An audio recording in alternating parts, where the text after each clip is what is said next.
საპროტესტო მაუწყებლობა და აქცია სიტყვის თავისუფლების დასაცავად. ტელეკომპანია რუსთავიორის თანამშრომლები და მათი მხარდამჭერები დღეს რუსთაველის გამზირზე შეიკრიბნენ. დემონსტრაცია აპოლიტიკური იყო, თუმცა მას სხვადასხვა პოლიტიკური ჯგუფის წევრებიც დაესწრნენ.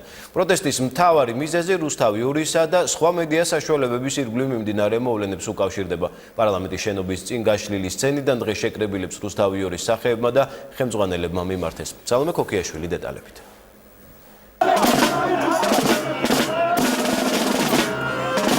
საპროტესტო მსვლელობა საერთო ლოზუნგითა და მიზნით ერთდროულად ორი განსხვავებული ადგილიდან დაიწყო.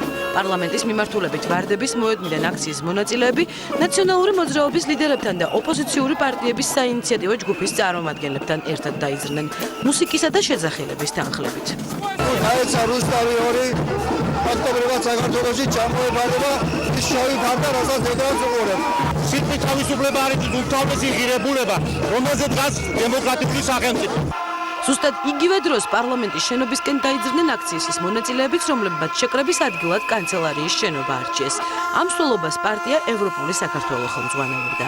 საზოგადოების აქტიურობაზე დამოკიდებული ყველაფერი ერთადერთი რაც გააჩერებს დღეს ხელისუფლებას არის საზოგადოება. საზოგადოებას მკაფიო გზავნილი რომ ხელების შორს რუსთავიორისგან უკვე პარლამენტის შენობასთან სპეციალურად მოწყობილი სცენიდან ტელეკომპანიის მხარდამჭერებს ორდღიანი შეწყვეტილი მაუწყებლობის შემდეგ რუსთავიორის ცნობილმა სახეებმა მიმართეს. მაყურებელს ჟურნალისტებმა ამჯერად არა ტელეეკრანებიდან, არამედ სცენიდან შეახსენეს განვლილი სამართლებრივი დავის დეტალები. უზენაესი სასამართლოს გადაწყვეტილების მოლოდინში გამოსვლებში მთავარი აქცენტი ევროპული ღირებულებებისა და სიტყვის თავისუფლების დაცვაზე გაკეთდა. ჩვენ რომ ვიყურებთ ასე ერთად შეკრებილებს, დარწმუნებული ვარ, რომ რუსთავიორს და ამ ქვეყანაში სიტყვის თავისუფლებას საფრთხე აღარ ემუქრება. ხელისუფლება ვერ ხვდება, ან არ ხვდება, რომ ის ან დამარცხდება უზენაეს სასამართლოში, ან ის ჩაიგდებს ხელში რუსთავიორს და დამარცხდება საქართველოსთან ერთად. აი ეს კაცი მუდმივად გვიყურებს, მუდმივად გვისმენს, მუდმივად გვითვალთვალებს. ხალხმა უნდა გადაწყვიტოს მისი ბედი.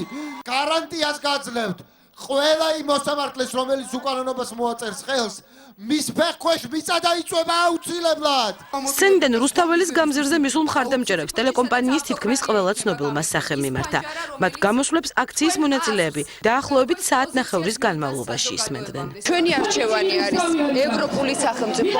ევროპული სახელმწიფოს მთავარი ღირებულება არის დემოკრატია და დემოკრატიის კიდევ სიტყვის თავისუფლება. ვიცავ სიტყვის თავისუფლებას დამოუკიდებელ მედიას. იმიტომ არ მოსული რომ იყოს ეს ტელევიზია.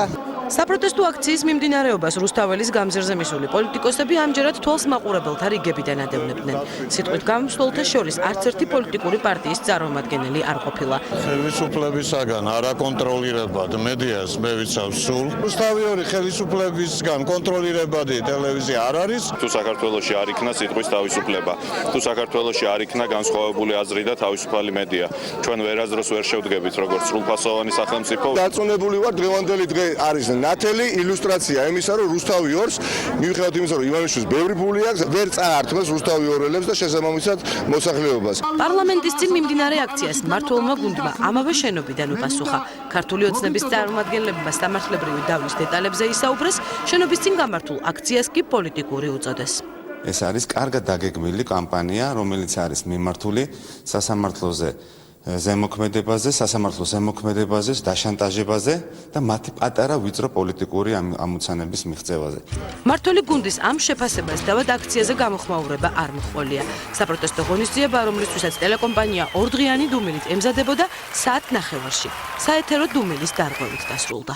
რუსთავიორი ჩაირთო და ის აღარ გამოირთვება.